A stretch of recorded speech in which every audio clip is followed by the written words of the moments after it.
Hello and welcome to IQ। इस video में मैं कवर करूंगा लेटेस्ट गवर्नमेंट स्कीम्स।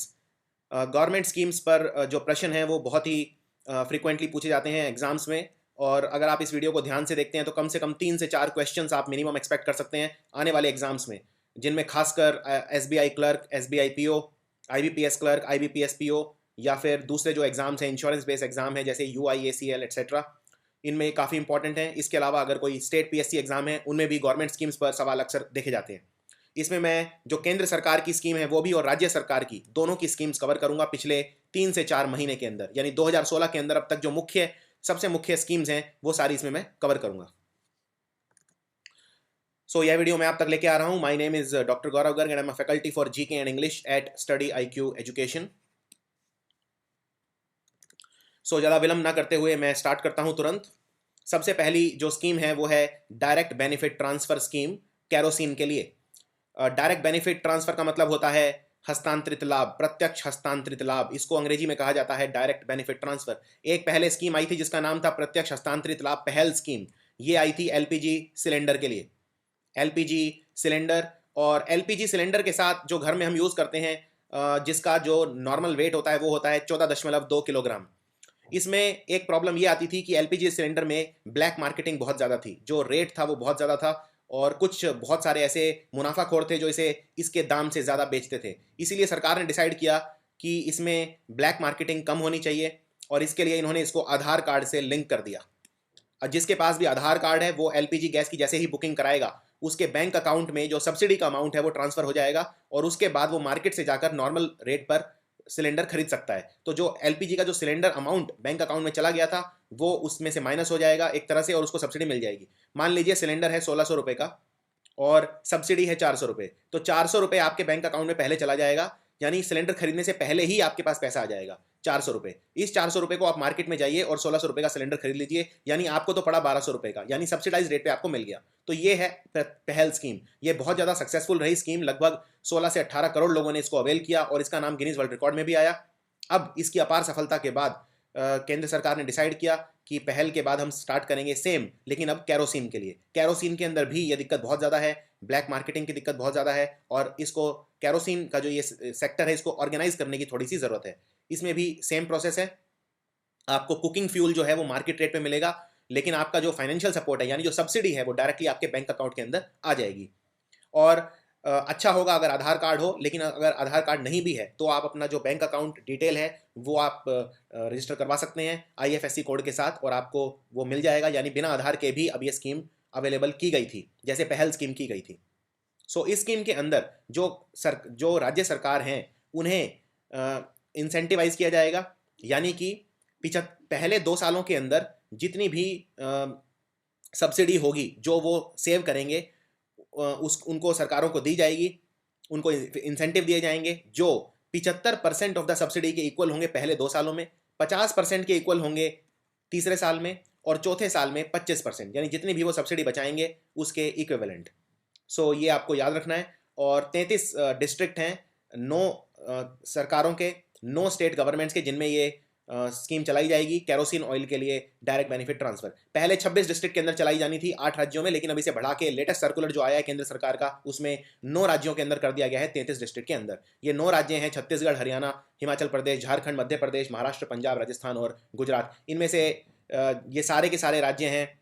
इनमें अगर आप 1-2 को छोड़ दें तो ये इन सब में BJP की गवर्नमेंट है। तो ये आप एक याद रखने का तरीका है। छत्तीसगढ़ में रमन सिंह की सरकार है, हरियाणा में मनोहर खट्टर, हिमाचल प्रदेश वीरभद्र सिंह, झारखंड रघुवर दास, मध्य प्रदेश शिवराज सिंह चौहान, महाराष्ट्र में भी BJP और शिवसेना गठबंधन की सरकार है, महाराष्ट्र में देवेंद्र फडणवीस की सरकार है, पंजाब में भी गठबंधन सरकार है BJP और अकाली दल की, राजस्थान में BJP और गुजरात में भी BJP की सरकार है।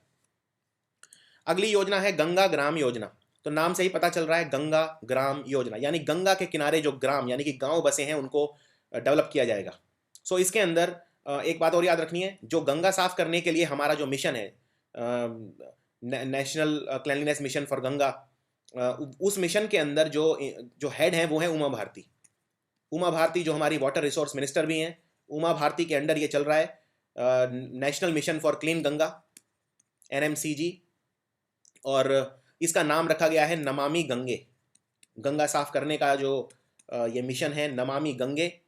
तो गंगा ग्राम योजना जो शुरू की गई वो शुरू की गई पुथ, ये गांव है हापुड़ डिस्ट्रिक्ट उत्तर प्रदेश के अंदर, और उमा भारती ने ही इसे लॉन्च किया। तो इसके अंदर 1600 गांव हैं उत्तर प्रदेश के अंदर जो गंगा के किनारे हैं, जिन्हें डेवलप किया जाएगा, और जो खुली नालियां हैं जो गंगा में गिरती हैं उन्हें दूसरे रास्तों पर डाइवर्ट कर दिया जाएगा जिससे गंगा प्रदूषित ना हो। इसके लिए जो गांव हैं उनमें टॉयलेट भी बनाए जाएंगे हर घर के अंदर, और लगभग 1 करोड़ रुपया हर गांव पे खर्च किया जाएगा। सो ये है गंगा ग्राम योजना। और एक बात आपको याद रखनी है कि जो गंगा नदी है, हालांकि वो निकलती है उत्तराखंड से, लेकिन उसका सबसे लंबा जो रूट है, गंगा नदी 2525 किलोमीटर लंबी है लगभग। तो इसका जो सबसे ज़्यादा जो लंबा रास्ता है वो उत्तर प्रदेश से जाता है। बहुत सारे ऐसे शहर हैं उत्तर प्रदेश में जिनके जो गंगा के किनारे हैं, और 1600 गांव आइडेंटिफाई किए गए हैं जो डेवलप किए जाएंगे। ये है गंगा ग्राम योजना।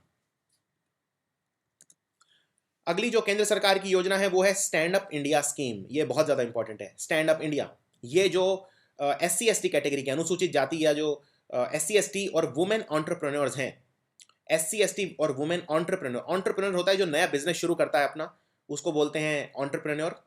तो उसको बढ़ावा देने के लिए ये स्कीम स्टार्ट की गई है 2 कैटेगरी में, एक तो वुमेन के लिए और दूसरा SC ST कैटेगरी के लिए।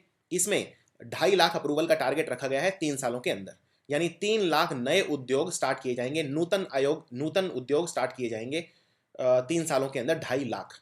सो इसके अंदर नए उद्योगों के सामने जो सबसे बड़ी समस्या आती है वो ये आती है कि उनको लोन आसानी से नहीं मिलता, और अगर लोन मिलता है तो फिर गारंटी लिखवानी पड़ती है, कोलेट्रल लिखवाना पड़ता है, उसके लिए नए उद्योग तैयार नहीं होते। सो इसके अंदर जो लोन है वो थोड़े से आसान कर दिए जाएंगे। लोन आप वापस कर सकते हैं 7 सालों के अंदर, और 10 लाख रुपए से 1 करोड़ तक का लोन मिलेगा ग्रीनफील्ड एंटरप्राइज में, नॉन फार्म सेक्टर के अंदर। और लेकिन कंडीशन वही है कि ये SC ST या वुमेन बोरोअर्स होने चाहिए।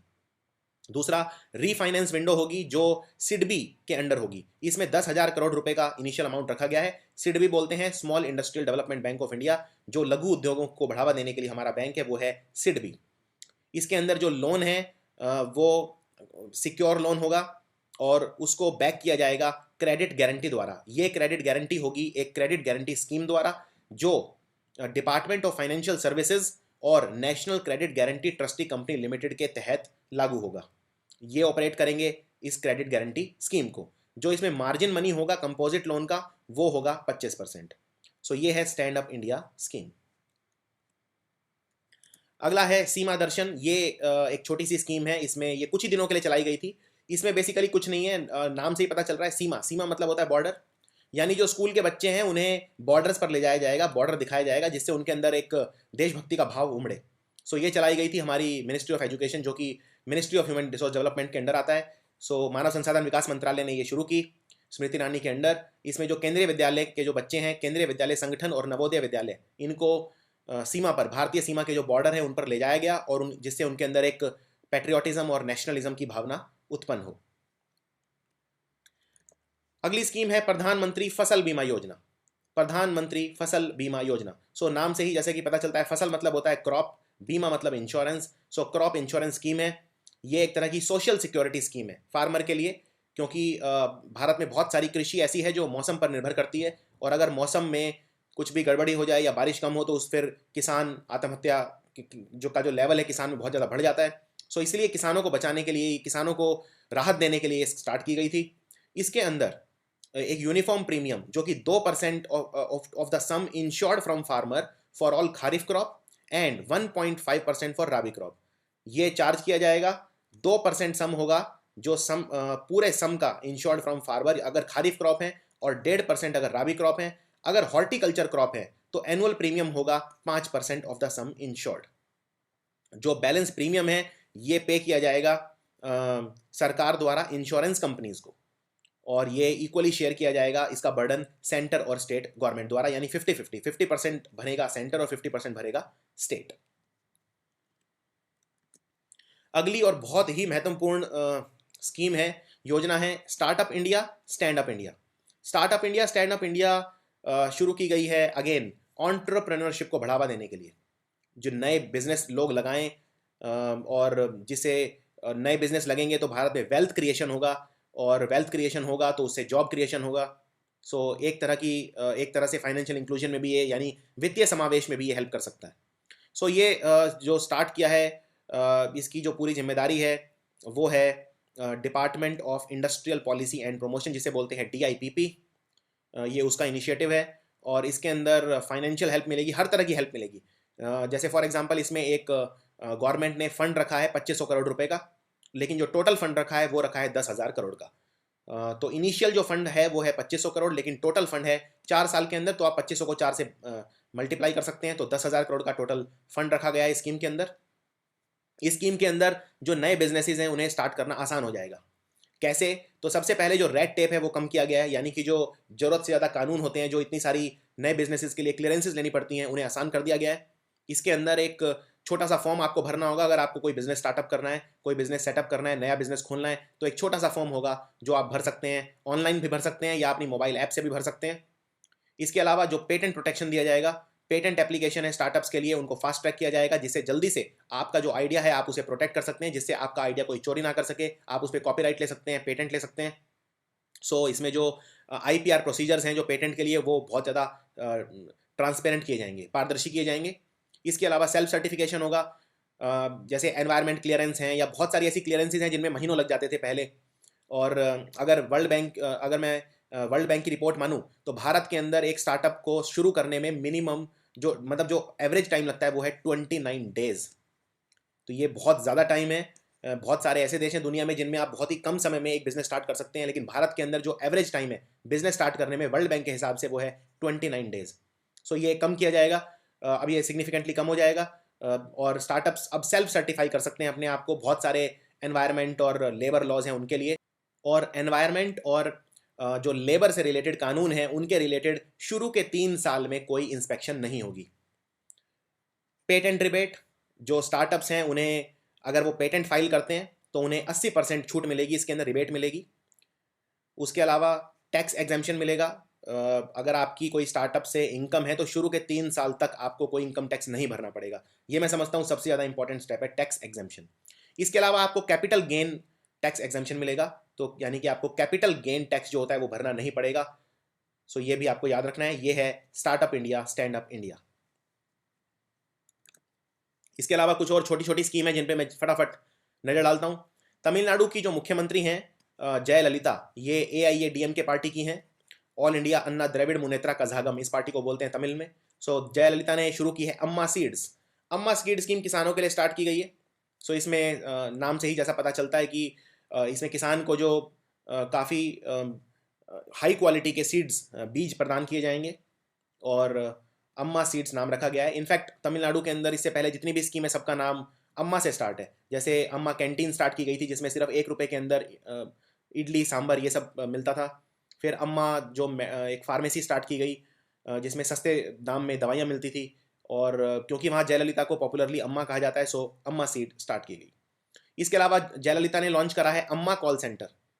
अम्मा कॉल सेंटर है ग्रीवेंसेज रिड्रेसल के लिए। सो इसके अंदर एक नंबर है 1100, ये आपको डायल करना होगा, टोल फ्री नंबर। इसमें लोगों की अगर कोई शिकायतें हैं तो वो यहाँ दर्ज करा सकते हैं और 24/7 ये खुला रहेगा। इसके अलावा एक जम्मू कश्मीर के अंदर स्कीम स्टार्ट की गई, नई मंजिल। तो नई मंजिल जो स्कीम है ये माइनॉरिटी कम्युनिटीज़ के लिए है और उनके विकास के लिए है, उनकी एजुकेशन और लाइवलीहुड रोजगार के लिए स्टार्ट की गई है। इसमें जो गर्ल्स हैं माइनॉरिटी कम्युनिटी की, उनको 3 महीने के लिए प्रशिक्षण दिया जाएगा, स्किल डेवलपमेंट किया जाएगा और उनमें 7 ऐसे फील्ड हैं जिनके अंदर इन्हें ट्रेनिंग दी जाएगी जिससे ये अपना गुजारा कर सकें। ये फील्ड हैं सैफरन प्रोसेसिंग, सैफरन बोलते हैं केसर को। जम्मू कश्मीर भारत के अंदर सबसे ज़्यादा केसर प्रोड्यूस करने वाला राज्य है। Food processing, embroidery, computer, IT, tourism, hospitality, electronics और प्लम्बिंग, ये सारे कार्य इन्हें सिखाए जाएंगे जिससे इनके अंदर कुशलता आए। अगली स्कीम है आंध्र प्रदेश गवर्नमेंट ने स्टार्ट की है, इसका नाम है गिरिपुत्रिका कल्याण पथकम स्कीम। गिरिपुत्रिका कल्याण पथकम स्कीम, ये स्कीम स्टार्ट की गई है 2 चीज़ों के लिए। पहला, जो इन्फेंट मोर्टेलिटी यानी जो बच्चे पैदा होते ही मर जाते हैं उनको कम करने के लिए, और दूसरा बच्चों का जो बाल विवाह है उसे कम करने के लिए आदिवासी कम्युनिटी के अंदर। इसके अंदर 50,000 रुपये का असिस्टेंस प्रोवाइड किया जाएगा, मनी प्रोवाइड की जाएगी हर आदिवासी महिला को जिसकी शादी होगी उसे। और इससे ये जो प्रॉपर हेल्थ फैसिलिटी भी अवेल कर पाएगी प्रेगनेंसी के वक्त, और बच्चे का भी विकास कर पाएगी, और चाइल्ड मैरिजेस जो हैं उसे भी कम करने के लिए प्रयास किया जाएगा। स्कीम का नाम है गिरिपुत्रिका कल्याण पथकम स्कीम। अगली जो एक बहुत ही लैंडमार्क स्कीम है मेरे हिसाब से, कांग्रेस ने स्टार्ट की थी, और इस स्कीम का नाम है मनरेगा, Mahatma Gandhi national rural employment guarantee act, जिसके अंदर जो बेरोजगार लोग हैं उन्हें एक fixed certain number of days के लिए रोजगार दिया जाता है। इस स्कीम ने अपने 10 साल पूरे कर लिए। जून 2006 में स्टार्ट हुई थी, अब इसके 10 साल पूरे हो गए हैं। मनमोहन सिंह ने लॉन्च की थी उस वक्त 2006 में। So article 41 of the Indian constitution के तहत जो राइट टू वर्क है, राइट टू वर्क, उसको लागू करने के लिए ये स्टार्ट किया गया था। और इसमें 150 दिन का जो रोजगार है, वो जॉब जिनको मनरेगा कार्ड जिनके पास है उनको 150 दिन साल में जो जॉब है, जो वर्किंग डेज हैं, वो प्रोवाइड किया जाएगा, रोजगार 150 दिनों के लिए। सो आपको याद रखना है इस स्कीम के 10 साल पूरे हुए हैं। इसके अलावा प्रधानमंत्री कौशल विकास योजना, कौशल बोलते हैं स्किल को, यानी ये भी स्किल डेवलपमेंट के लिए है। इसमें 10 लाख एनरोलमेंट हो चुके हैं ऑलरेडी, और इस स्कीम को इंप्लीमेंट करेगा नेशनल स्किल डेवलपमेंट कॉरपोरेशन, यानी NSDC, national skill development corporation. इसमें जो युवा हैं उन्हें स्किल डेवलपमेंट की ट्रेनिंग दी जाएगी। ये जो पार्ट है ये है स्किल इंडिया का पार्ट, जो प्रधानमंत्री ने लॉन्च किया था, स्किल इंडिया। वसुंधरा राजे जो कि राजस्थान की मुख्यमंत्री हैं, इन्होंने लॉन्च किया है स्कूल ऑन व्हील, यानी पहियों पे चलने वाला स्कूल, आदिवासी कम्युनिटी के लिए। बहुत सारे राजस्थान में ऐसे आदिवासी कम्युनिटी हैं जिनके बारे में इससे अवेयरनेस फैलाई जाएगी, और इसमें एक लाइब्रेरी भी होगी और स्कूल भी होगा पहियों पे चलने वाला। सो स्कूल ऑन व्हील्स ये स्टार्ट किया राजस्थान ने, ये आपको याद रखना है।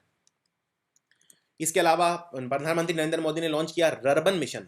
रर्बन यानी कि जो रूरल है, रूरल को कन्वर्ट करना है अर्बन में, यानी जो गांव है उनका हमें नवीनीकरण करना है, उनका हमें शहरीकरण करना है, आधुनिकरण करना है।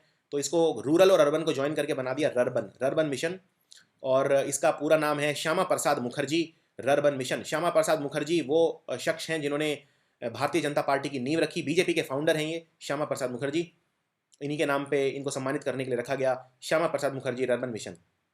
इसमें जो गांव हैं उन्हें शहरों में तब्दील किया जाएगा, उनमें वो सारी सुविधाएं दी जाएंगी जो शहरों के अंदर होती हैं। और ये स्टार्ट की गई डोंगागढ़ के अंदर, छत्तीसगढ़ के पास। इसका जो स्लोगन है वो रखा गया रूरल सोल अर्बन एमिनिटीज, यानी गांव की आत्मा एक तरह से, यानी कि जो गांव है वो गांव ही रहेगा लेकिन उसमें शहरों वाली सारी सुविधाएं रहेंगी। अर्बन एमिनिटीज, एमिनिटीज मतलब फैसिलिटीज, तो सारी फैसिलिटीज इसमें शहरों वाली रहेंगी। अगला है अटल इनोवेशन मिशन। इनोवेशन बोलते हैं जब आप कोई नई चीज खोजते हैं, कुछ नया करते हैं, कुछ नई चीज बनाते हैं, उसे बोलते हैं इनोवेशन। और अटल इनोवेशन मिशन और and self employment talent utilisation, ये दोनों जो शुरू किए वो किए नीति आयोग ने, यानी national institution for transforming India ने, जिसका हेडक्वार्टर है नई दिल्ली के अंदर। इसका जो एम है वो ये है कि जो भी अकेडमिशियंस हैं भारत के अंदर, जो पढ़ाने वाले टीचर हैं, प्रोफेसर्स हैं या एंटरप्रेन्योर्स हैं, उनके अंदर उनको एक इनोवेशन प्रमोशन का प्लेटफॉर्म दिया जाए। रिसर्चर्स हैं जो भारत में, उनको भी रिसर्च डेवलपमेंट में बढ़ोतरी के लिए एक इनोवेटिव एनवायरनमेंट बनाया जाए, एक अंतर्राष्ट्रीय दर्जे का एक सेंटर फॉर इनोवेशन दिया जाए। सो इसके अंदर एम और सेतु, एम बोलते हैं अटल इनोवेशन मिशन को, और सेतु बोलते हैं सेल्फ एम्प्लॉयमेंट टैलेंट यूटिलाइजेशन को। तो दोनों की फुल फॉर्म भी आपको याद रखनी है। नीति आयोग के अंदर ये 500 करोड़ और 1000 करोड़ रुपए, यानी एम लगाएगा 500 करोड़ और सेतु लगाएगा 1000 करोड़ रुपए, इसके अंदर ये खर्च करेगा अटल मिशन के अंदर। और ये बजट के अंदर अनाउंस किया था फाइनेंस मिनिस्टर ने। इसके अलावा इलेक्ट्रॉनिक वीज़ा या वीज़ा जो ई वीज़ा, ये इसमें 37 देश और जोड़ दिए गए हैं। तो बहुत सारे इसमें खासकर अफ्रीका के देश हैं जो जोड़ दिए गए हैं, जैसे सेनेगल, जैसे बहुत सारे देश हैं। उन देशों के नाम आपको याद रखने जरूरी नहीं है। तो टोटल पहले 113 कंट्री थे जिनमें ई वीज़ा था भारत के साथ, लेकिन अब इसमें 37 देश और जोड़ दिए गए हैं। ये स्कीम स्टार्ट की थी हमारी सरकार ने 27 नवंबर 2014 को। तो टोटल कंट्री अब इसमें हो गए हैं 150, पहले थे 113, 37 इसमें और जोड़ दिए, टोटल हो गए 150। इलेक्ट्रॉनिक वीज़ा वो वीज़ा है जिसके ऊपर कोई स्टैंप या लेबल की ज़रूरत नहीं होती। ये इंट्रोड्यूस किया था हमारी केंद्र सरकार ने 27 नवंबर 2014 को। अगला है DNULM। तो ये बेसिकली कुछ नहीं है, ये दीनदयाल अंत्योदय योजना है। इसका नाम पलट के अब ये रख दिया गया है नेशनल अर्बन लाइवलीहुड मिशन। इसका नाम अब चेंज करके रख दिया गया है, इसके आगे ये जोड़ दिया गया है दीनदयाल अंत्योदय योजना NULM। तो अब इसका पूरा नाम ये होगा। और इसका राष्ट्रीय शहरी आजीविका मिशन, इसको हिंदी में बोलते हैं राष्ट्रीय शहरी आजीविका मिशन। सो इसके अंदर 4041 अर्बन लोकल बॉडीज जो हैं उनमें ये फैला दिया गया है। तमिलनाडु के अंदर सबसे ज़्यादा शहर हैं जो इसके अंदर कवर किए जाएंगे, सबसे ज़्यादा नंबर ऑफ टाउन है, कस्बे हैं 681। तो 4041 में से 681 तो सिर्फ तमिलनाडु के अंदर ही है, ये आपको याद रखना है। और जो इसमें एम्प्लॉयमेंट है वो दिया जाएगा, रोजगार दिया जाएगा, स्किल ट्रेनिंग यानी कौशल प्रशिक्षण दिया जाएगा, और उनकी फिर कौशल प्रशिक्षण देने के बाद उनको रोजगार यानी प्लेसमेंट भी उनकी होगी। इसमें 15,000 रुपये खर्च किए जाएंगे हर व्यक्ति के ऊपर, और ये व्यक्ति अर्बन पुअर और 18,000 रुपये खर्च किए जाएंगे अगर वो नॉर्थ ईस्ट या जम्मू कश्मीर में है तो। जो अर्बन पुअर हैं, अर्बन पुअर किसे बोलते हैं ये समझना जरूरी है। जैसे आपके अंदर शहर के अंदर अगर कोई रिक्शा चला रहा है तो वो अर्बन पुअर के अंदर आएगा। शहरों के अंदर जो गरीब है अर्बन पुअर, इसके अंदर जो इंटरेस्ट सब्सिडी है वो होगी 5 से 7%। और इसके अंदर अगर आपको कोई लघु उद्योग लगाना है, माइक्रो एंटरप्राइज लगाना है, तो आपको 2 लाख रुपए तक का लोन दिया जाएगा। और अगर आपको कोई ग्रुप एंटरप्राइज लगाना यानी जो कुछ लोग मिलके एक कंपनी लगाते हैं, उसके लिए आपको लोन दिया जाएगा 10 लाख रुपए तक का। सो सारे प्रोविजन इसमें किए गए हैं अर्बन पुअर के लिए, और इसका नाम रखा गया है दीनदयाल अंत्योदय योजना, और इसका पूरा जो नाम है वो है राष्ट्रीय शहरी आजीविका मिशन। महाराष्ट्र सरकार ने अनाउंस करा है Baba Saheb Ambedkar special group incentive scheme. ये जो इकोनॉमिकली बैकवर्ड, जो आर्थिक रूप से कमजोर दलित हैं, उनके लिए स्टार्ट की गई है। दलित एंटरप्रेन्योर्स, अगेन अगर कोई दलित व्यक्ति है और नया उद्योग लगाना चाहता है उसके लिए स्टार्ट किया गया है Baba Saheb Ambedkar special group incentive scheme. Baba Saheb Ambedkar का जो अभी 125वां जन्मदिन दिवस मनाया गया, इस उपलक्ष्य में ये स्टार्ट की गई है। इस स्कीम के अंदर जो दलित एंटरप्रेन्योर्स हैं उन्हें बहुत सारे इंसेंटिव, बहुत सारी स्पेशल फैसिलिटी सुविधाएं दी जाएंगी। इसमें 20% प्लॉट रिजर्व किए गए हैं दलित्स के लिए, छोटे और जो मीडियम लेवल की इंडस्ट्रीज हैं उनके अंदर, यानी एसएमईज जिन्हें बोलते हैं, स्मॉल एंड मीडियम एंटरप्राइजेस। उसके अलावा इस स्कीम के अंदर एक मेंबर जो फैमिली का है वो एलिजिबल होगा लोन के लिए और स्टार्टअप के लिए, जिसमें उसको 10% एक्स्ट्रा इंसेंटिव दिया जाएगा। हर फैमिली के एक पर्सन को अगर वो स्टार्टअप करता है तो उसके अंदर 10% एक्स्ट्रा इंसेंटिव उसे दिया जाएगा। इसके अलावा छत्तीसगढ़ सरकार ने शुरू की है उद्यम आकांक्षा योजना। ये भी शुरू की गई है स्मॉल एंड मीडियम इंडस्ट्रीज के लिए, स्मॉल एंड मीडियम एंटरप्राइज के लिए। सो ये की गई है ईज ऑफ डूइंग बिजनेस के लिए, यानी बिजनेस स्टार्ट करना आसान हो जाए इसलिए। ईज ऑफ डूइंग बिजनेस में भारत का जो स्थान है दुनिया में वो है 130, तो ये बहुत पीछे हैं हम। ये वर्ल्ड बैंक की रिपोर्ट है जिसके हिसाब से हम 188 देशों के अंदर 130वें नंबर पर आते हैं पूरी दुनिया में। तो ये इसको ईज ऑफ, भारत में जो रेड टेप है उसे कम करना होगा, फीताशाही को कम करना होगा, लाल फीताशाही को कम करना होगा, और इसमें छत्तीसगढ़ ने कदम उठाया है। इसके अंदर कंपनी जो है उनकी फ्री ऑनलाइन रजिस्ट्रेशन की जाएगी और सेल्फ सर्टिफिकेशन। तो जैसा कि हमने देखा था startup India, stand up India में सेल्फ सर्टिफिकेशन और फ्री ऑनलाइन रजिस्ट्रेशन ये प्रोवाइड किया जाएगा कंपनीज को। और इन्वेस्टमेंट्स के लिए भी इन्हें जो लोन वगैरह हैं वो इजीली प्रोवाइड किए जाएंगे micro, small and medium enterprises को और सर्विस बिजनेसेस को। इसके अलावा जयललिता ने स्टार्ट की है तमिलनाडु के अंदर अम्मा कुड़ीनीर थित्तम नाम की स्कीम। नीर मतलब पानी, तो इसमें पानी प्रोवाइड किया जाएगा उन लोगों के लिए जो महंगा पानी नहीं खरीद सकते विदेशी कंपनियों का, उनको प्यूरिफाइड ड्रिंकिंग वाटर दिया जाएगा। तो जो गरीब परिवार है उसे 20 लीटर पानी दिया जाएगा हर दिन, प्योर पानी एकदम। और इसके लिए इन्हें स्मार्ट कार्ड भी इशू किए जाएंगे। जो भी लोग इससे लाभान्वित होंगे, बेनिफिशियरी जो इसके हैं, उनको स्मार्ट कार्ड उपलब्ध किए जाएंगे जिससे ये पानी ले सकते हैं रोज 20 लीटर। पश्चिम बंगाल सरकार ने स्टार्ट की है उत्कर्ष बांग्ला योजना। ये स्कूल ड्रॉप आउट्स के लिए है, जो बच्चे स्कूल से अपना दाखिला छोड़ देते हैं उनके लिए स्कीम स्टार्ट की गई है। इसमें ये लोग जो स्कूल ड्रॉप आउट हैं इन्हें वोकेशनल ट्रेनिंग दी जाएगी। वोकेशनल ट्रेनिंग होती है जो किसी खास फील्ड में दी जाती है जिससे वो अपना गुजारा कर सके। जैसे जो ITI है वो भी एक तरह की वोकेशनल ट्रेनिंग है, औद्योगिक प्रशिक्षण संस्थान या इंडस्ट्रियल ट्रेनिंग इंस्टीट्यूट जिसे बोलते हैं, जिसमें कोई भी एक चीज़ जिन्हें सिखाई जाती है, जैसे कपड़े सिलना, ड्राइव करना, जिससे वो अपना गुजारा कर सकें। तो इसमें ये जो बच्चे हैं जो स्कूल से निकल जाते हैं इन्हें 400 से 1200 घंटे का प्रशिक्षण दिया जाएगा। और ये जैसे इन्हें कपड़ा सीना या ड्राइव करना, टेलीविज़न रिपेयर करना, इस तरह की चीज़ें इन्हें सिखाई जाएंगी। उड़ीसा सरकार ने स्टार्ट किया है self certifying scheme for industries. ये भी again ease of doing business के लिए किया गया है। इंडस्ट्रीज जो हैं वो अपने आप को सेल्फ सर्टिफाई कर सकती हैं, लेकिन ये सिर्फ वो इंडस्ट्री हैं जो नॉन हजार्डस हैं, यानी जिनसे वातावरण को या जान माल का नुकसान किसी को नहीं होता, उनके लिए सिर्फ ये है। बाकियों को प्रॉपर क्लियरेंस लेने पड़ेंगे, एनवायरमेंट क्लियरेंस लेने पड़ेंगे। तमिलनाडु सरकार ने जो बूढ़े लोग हैं, सीनियर सिटीजन हैं, उन्हें फ्री बस ट्रैवल अनाउंस कर दिया है। इसके लिए फ्री बस पास प्रोवाइड किए जाएंगे और 10 टोकन हर पर्सन को दिए जाएंगे हर महीने। कर्नाटक सरकार ने जो ट्रांसजेंडर हैं उनके लिए हाउसिंग स्कीम स्टार्ट की है। इसमें 600 घर बना के दिए हैं इन्हें। ये वो हैं ट्रांसजेंडर, आप जानते हैं इन्हें समाज में आसानी से जो एक्सेप्टेंस है वो नहीं मिलता, समाज से इन्हें रिजेक्शन मिलता है, कई बार ये आउटकास्ट भी कर दिए जाते हैं, समाज से इनका बहिष्कार कर दिया जाता है। तो इन्हें समाज में जोड़ने के लिए, मुख्य धारा में लाने के लिए ये स्कीम काफ़ी सहायक होगी। तो कर्नाटक सरकार ने ये स्कीम स्टार्ट की है, housing scheme for transgender. MOEFCC जिसे बोलते हैं union ministry of environment, forest and climate change. तो ई से है एनवायरनमेंट, एफ से फॉरेस्ट, सी से क्लाइमेट चेंज। इसने एक नया इंडेक्स निकाला है जो इंडस्ट्रीज को रैंक करेगा कलर बेस पे। और ये कलर कैसे रखा गया है, जो इंडस्ट्री जितना ज़्यादा एनवायरनमेंट को प्रदूषित करती है उसका कलर उतना उस हिसाब से रखा गया है। जैसे इसमें 4 कलर हैं जो लिए गए हैं। सबसे पहला है लाल रंग का कलर। तो इंडस्ट्री रेड कैटेगरी में आएगी अगर उसका जो पोल्यूशन इंडेक्स स्कोर है वो 60 से ज़्यादा है। ये वो इंडस्ट्री हैं जो बहुत ज़्यादा प्रदूषण करती हैं, जैसे चीनी की जो इंडस्ट्री है जो उत्तर प्रदेश में, महाराष्ट्र में, इन एरियाज़ में, या जो थर्मल पावर प्लांट हैं, या जो पेंट की इंडस्ट्री हैं, ये सब बहुत ज़्यादा प्रदूषण करती हैं। तो ये सब रखी गई हैं रेड कैटेगरी के अंदर। दूसरी है ऑरेंज कैटेगरी। ये इसमें स्कोर है 41 to 59। ये है मॉडरेटली पॉल्यूटिंग इंडस्ट्री, जो मध्यम लेवल का जो पोल्यूशन फैलाती हैं वो हैं ये, जैसे कोयला इंडस्ट्री है, या ऑटोमोबाइल सर्विसिंग इंडस्ट्री है, या वॉशरीज। तीसरी है ग्रीन। ग्रीन वाली हैं जो उतना प्रदूषण नहीं करती, जो कम प्रदूषण करती हैं।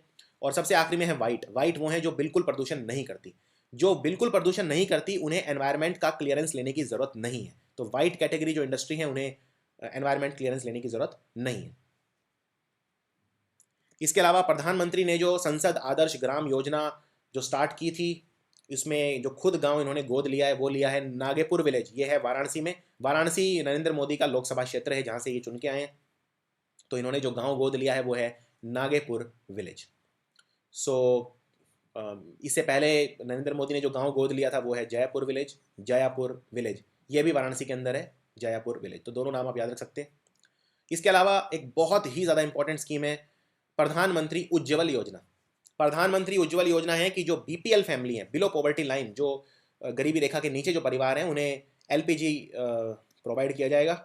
इसमें 8,000 करोड़ रुपए का जो अलॉट किया गया है धन, 8,000 करोड़। इस तरह की चीज सवाल अक्सर मल्टीपल चॉइस क्वेश्चन में पूछे जाते हैं कि इसमें कितना धन रखा गया है, इसमें कितना पैसा अलॉट किया गया है। या एक तरह से सवाल ये भी पूछे जाते हैं कि इसकी डेडलाइन क्या है। जैसे मान लीजिए सवाल आया था कि जो हाउसिंग फॉर ऑल स्कीम है उसमें जो डेडलाइन क्या रखी गई है, तो इसमें 2022 है। इस तरह से अक्सर सवाल आते हैं, डेडलाइन पूछते हैं, या कितना पैसा अलॉट किया है, या कौन सी मिनिस्ट्री ने स्टार्ट की गई है ये भी पूछ सकते हैं। या इसमें चौथे तरह के प्रश्न ये आते हैं कि ये क्यों स्टार्ट की गई है। जैसे अगर आपसे पूछें कि प्रधानमंत्री उज्ज्वल योजना क्यों स्टार्ट की गई है, तो 4 ऑप्शन दे देंगे आपको।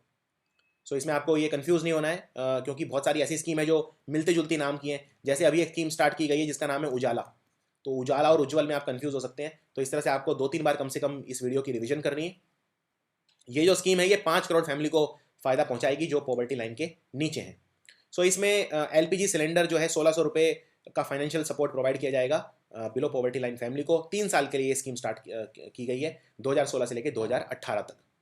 इसके अलावा नीति आयोग ने लॉन्च किया है women transforming India campaign. Women transforming India campaign. NITI Aayog ये जो प्लानिंग कमीशन है उसका नया नाम है नीति आयोग। इसमें जितने भी चीफ मिनिस्टर हैं वो सब इसका हिस्सा हैं, गवर्नर जो यूनियन टेरिटरी के हैं वो भी इसका हिस्सा हैं, और नीति आयोग के चेयरमैन होते हैं खुद प्रधानमंत्री, PM। ये सब चीज़ें आपको याद रखनी है। और नीति आयोग ने जो वो अंतर्राष्ट्रीय वुमेन्स डे था, अंतर्राष्ट्रीय महिला दिवस, उसके दिन ये लॉन्च किया, जिससे और ये संयुक्त राष्ट्र संघ के साथ मिलकर लॉन्च किया है। ये आपको याद रखना है, यूनाइटेड नेशंस के साथ। इसमें जो नारी सशक्तिकरण पे ध्यान दिया जाएगा, वुमेन ट्रांसफॉर्मिंग इंडिया, उसके लिए किया गया है। इसमें एक कॉन्टेस्ट भी शुरू किया गया है जिसमें रिटन एस्से या स्टोरीज आप mygovernment.in जो वेबसाइट है उस पर जाके आप डाल सकते हैं। और ये जो कहानियाँ हैं ये जो महिलाएं हैं उनके जो राष्ट्र में जो उनका योगदान है उसके ऊपर होनी चाहिए। और जो पुराने जो दकियानूसी जो ट्रेंड चले आ रहे हैं महिलाओं के खिलाफ, उनको तोड़ने के लिए भी ये स्टार्ट किया गया है। सो इसका नाम रखा गया है वुमेन ट्रांसफॉर्मिंग इंडिया। इसके अलावा एक बहुत ही इंपॉर्टेंट स्कीम जो पूरे भारत का जो नक्शा बदल सकती है बहुत ही कम समय में, तो इसका पूरा श्रेय जाता है पीयूष गोयल को, जो हमारे बिजली मंत्री हैं, कोयला बिजली मंत्री। ये है एलईडी बेस्ड लाइटिंग प्रोग्राम, नाम रखा गया है उजाला। तो उजाला नाम से ही, उजाला नाम से पता चल रहा है ये बिजली के लिए उजाला। उजाला की फुल फॉर्म भी आपसे एग्जाम में जरूर पूछेंगे। उजाला की फुल फॉर्म है Unnat Jyoti by affordable LED for all. थोड़ी सी ये बड़ी है full form, Unnat Jyoti by affordable LED for all. LED बोलते हैं लाइट एमिटिंग डायोड को। ये वो बल्ब है जो ज़्यादा बिजली नहीं खाते। तो ये इसमें जो नॉर्मल बल्ब हैं हमारे घरों के अंदर, वो रिप्लेस किए जाएंगे इन बल्ब से, जिससे बिजली की जो यूसेज है वो कम हो। जैसे मैं एक उदाहरण दे देता हूँ, मध्य प्रदेश ने अभी अभी 3 करोड़ एलईडी बल्ब लगाए हैं, और ये एमपी ने अभी अभी 3 करोड़ एलईडी बल्ब लगाए हैं। टोटल जो टारगेट है वो है 77 करोड़ बल्बों का। तो 77 करोड़ बल्ब हैं भारत में जो लगाए जाएंगे इसके अंदर एलईडी बल्ब। एलईडी बल्ब का फ़ायदा क्या है? जो नॉर्मल जो बल्ब होता है वो 100 वाट का बल्ब होता है मान लीजिए, एलईडी बल्ब होता है सिर्फ 9 वाट का। और ये इसकी रिप्लेसमेंट गारंटी भी आती है 3 साल की, और 30,000 घंटे ये कम से कम चलेगा। इसकी जो मिनिमम वर्किंग कैपेसिटी है वो है 30,000 घंटे। 91% बिजली इससे बचती है, और 25 से 30 यूनिट इसमें हर साल बिजली बचती है। यानी कि 150 रुपये से 180 रुपये हर साल बचत होगी एक बल्ब के अंदर। तो आप खुद सोच लीजिए, अगर 77 करोड़ बल्ब लगेंगे तो कितनी बचत होगी साल में? कई हज़ार करोड़ की बचत होगी। इस स्कीम का नाम रखा गया है उजाला। और इसका ये जो स्कीम है ये डोमेस्टिक एफिशिएंट लाइटिंग प्रोग्राम है, ये एक तरह का एफिशिएंट लाइटिंग। और बस आपको इसमें याद रखना है कि इसमें जो एलईडी बल्ब हैं वो लगाए जाएंगे, घरों में डिस्ट्रीब्यूट किए जाएंगे। और ये जो बल्ब है, ये एक बल्ब आता है 85 रुपये का। ये भी आप याद रख सकते हैं अपनी नॉलेज के लिए। ये जो एलईडी बल्ब सरकार डिस्ट्रीब्यूट करेगी, ये 85 रुपये का एक बल्ब होगा। अगली स्कीम है रूसा स्कीम।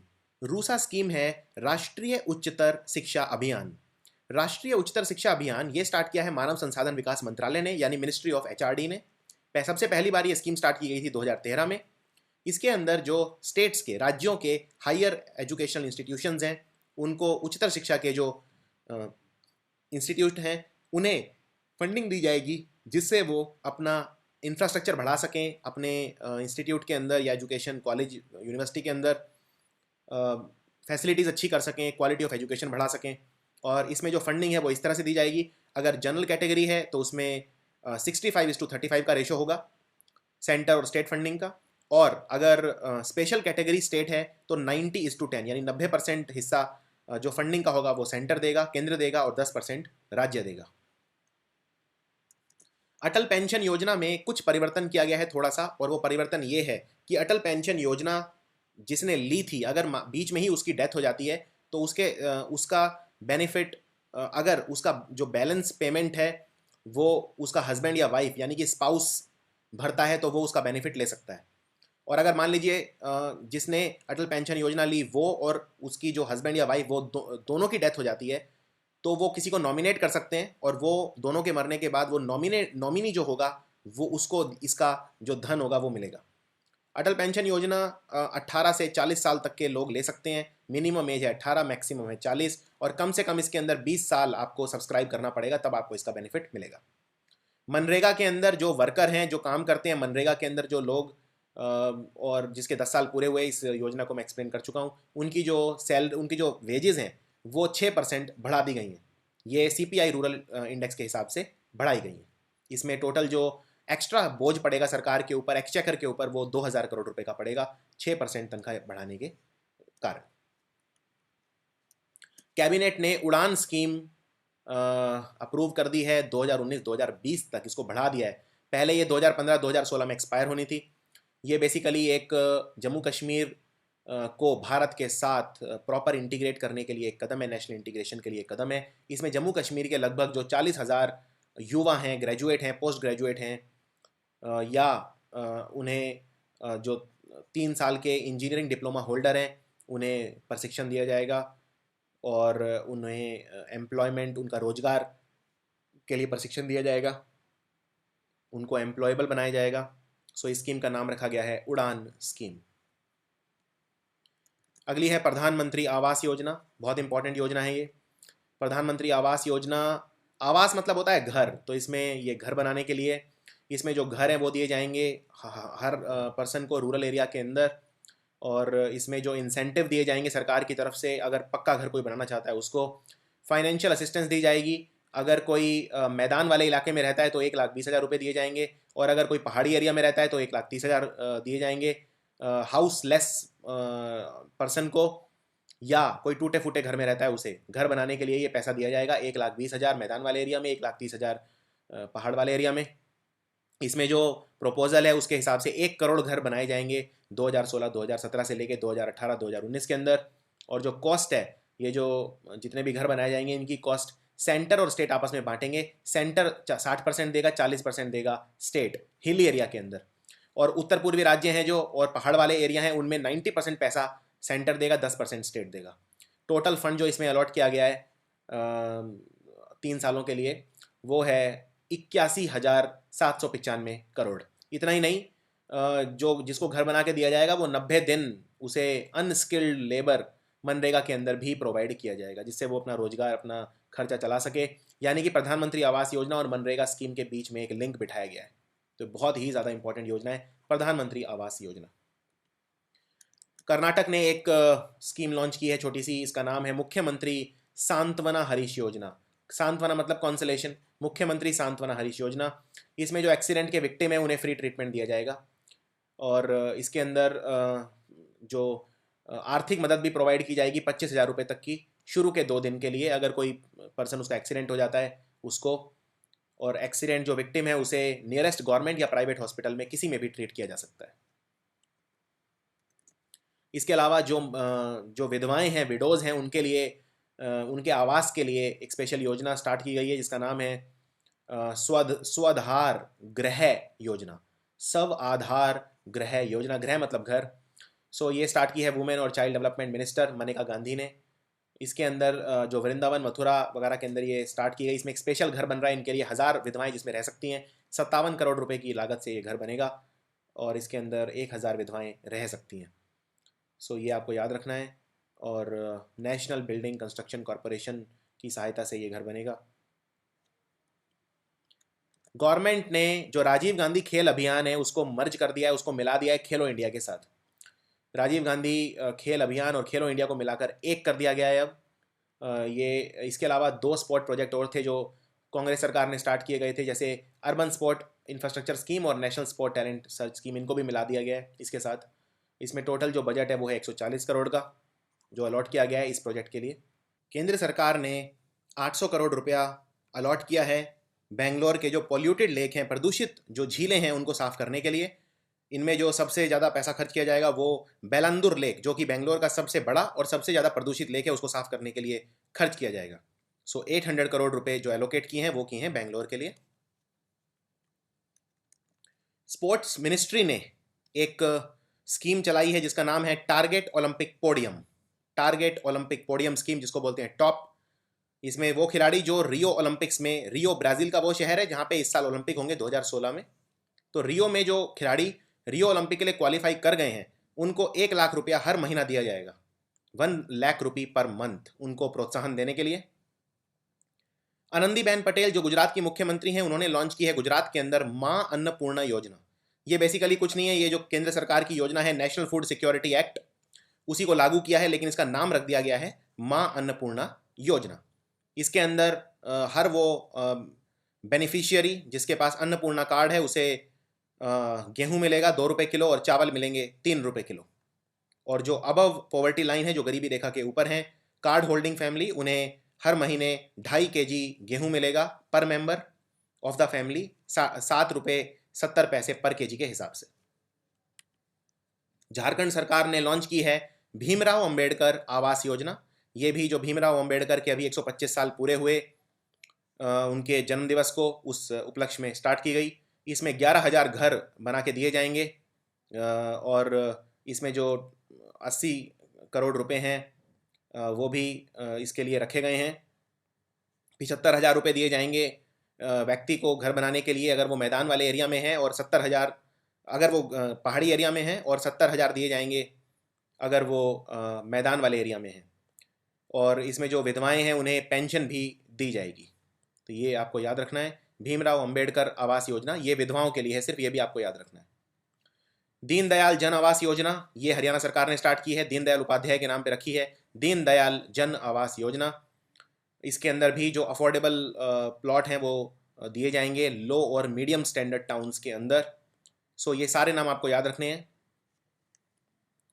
इसके अलावा जो mission Indradhanush ministry of health ने स्टार्ट किया था 7 रोगों से निपटने के लिए, वैक्सीनेशन प्रोग्राम है ये, इसमें 4 रोग और जोड़ दिए गए हैं। तो वो 4 रोग कौन से हैं? वो हैं adult Japanese encephalitis, rota virus, MMR और इनएक्टिवेटेड पोलियो वैक्सीन। ये 4 और जोड़ दिए जाएंगे 7 के अंदर। तो 7 इसमें ऑलरेडी थे, इसलिए इसका नाम रखा था इंद्रधनुष। इंद्रधनुष में भी 7 रंग होते हैं। तो 11 रोगों से भारत अब निपटेगा इसके अंदर। मिशन इंद्रधनुष के अंदर जो 7 रोग थे, जैसे ट्यूबरकुलोसिस, इस तरह के बहुत सारे रोग थे, और 4 अब और जोड़ दिए गए हैं, तो टोटल इसमें हो गए हैं 11। इन 11 रोगों के खिलाफ जितने भी भारत में बच्चे हैं सबको इम्यूनाइज, वैक्सीनाइज किया जाएगा 2020 तक। केंद्र सरकार ने जो बेटी बचाओ बेटी पढ़ाओ स्कीम है, बहुत इंपॉर्टेंट स्कीम है ये स्टार्ट की गई थी। जो भारत के अंदर जो सेक्स रेशो है गर्ल्स का बहुत ही कम है, जेंडर रेशो में गर्ल्स पीछे हैं, उनको बैलेंस करने के लिए और गर्ल्स की एजुकेशन के लिए। तो इसमें टोटल 100 डिस्ट्रिक्ट थे पहले, अब इसमें 61 और जोड़ दिए गए हैं, तो टोटल नंबर ऑफ डिस्ट्रिक्ट हो गए हैं 161। इसके अलावा जो अटल पेंशन योजना है, इसके अंदर एक चीज़ और की गई है, इनमें अब टैक्स बेनिफिट भी साथ में होंगे। पहले टैक्स बेनिफिट नहीं थे, और ये टैक्स बेनिफिट सेम होंगे जो नेशनल पेंशन सिस्टम के अंदर होते हैं। तो ये भी आपको याद रखना है। और ये स्कीम बहुत ज़्यादा पॉपुलर स्कीम है, ये जून 2015 में स्टार्ट की गई थी। तो इसमें टैक्स बेनिफिट जो हैं वो उसमें एडिशनल डिडक्शन होगा, जो कटौती है वो 50,000 रुपये तक की। तो ये इंट्रोड्यूस की गई है इसमें टैक्स बेनिफिट के रूप में। इसके अलावा उदय योजना मैं अपने पिछले वीडियो में बता चुका हूँ। गवर्नमेंट स्कीम्स के ऊपर इससे पहले मैं 3 वीडियो बना चुका हूँ, अगर आप वो देखना चाहते हैं तो देख सकते हैं। और उसका लिंक उनका वीडियोस का मैं नीचे डिस्क्रिप्शन के अंदर डाल दूंगा। उदय योजना में बता चुका हूँ। उदय योजना है उज्ज्वल डिस्कॉम अश्योरेंस योजना, यानी कि जो बिजली वितरण करने वाली कंपनियां हैं जो बहुत ज़्यादा लॉस में चल रही हैं, उनमें उनको रिवाइव करने के लिए ये योजना स्टार्ट की गई थी। सो इसमें एग्ज़ाम्स के अंदर ज्वाइनिंग ऑर्डर पूछ सकते हैं उदय योजना के अंदर। ये हमारे जो पावर मिनिस्टर हैं पीयूष गोयल, उनके साथ मेमोरेंडम ऑफ अंडरस्टैंडिंग साइन किया बहुत सारे स्टेट ने। तो जो 6ठा राज्य है जिसने उदय योजना ज्वाइन की है वो है बिहार। 7वां राज्य है पंजाब, अब तक 10 राज्य ज्वाइन कर चुके हैं इसे। 8वां राज्य है हरियाणा, ये अभी लेटेस्ट ज्वाइन किया है इन्होंने, इसलिए एग्जाम में बहुत ज़्यादा पूछा जा रहा है। 9वां राज्य जिसने उदय ज्वाइन किया वो है जम्मू कश्मीर, और 10वां लेटेस्ट उत्तराखंड। तो अभी कई राज्य और ज्वाइन करेंगे इसे आने वाले समय में, और पुडुचेरी अब अगला है जिसकी बात चल रही है। ये भी पूछ सकते हैं कि पहला राज्य कौन सा था जिसने उदय ऑफिशियली ज्वाइन की। पहला था झारखंड। पहला राज्य जिसने उदय योजना ज्वाइन की थी वो था झारखंड। तो ये आपको याद रखना है उदय योजना ज्वाइन करने वाले राज्यों का ऑर्डर। सो ये थी गवर्नमेंट स्कीम्स सारी जो मुझे लगा इंपॉर्टेंट है आपके एग्जाम्स के लिए 2016 में। ये वीडियो आपको कैसा लगा आप कमेंट्स में लिख के बता सकते हैं। ये वीडियो सिर्फ हिंदी भाषा में उपलब्ध होगा, अंग्रेजी में उपलब्ध नहीं होगा। और अगर आप चाहते हैं मैं हिंदी में ही वीडियो बनाता रहूं तो आपको शेयर करने होंगे वीडियो, जिससे इनका व्यू काउंट बढ़े और मुझे प्रोत्साहन मिले। So thank you for watching.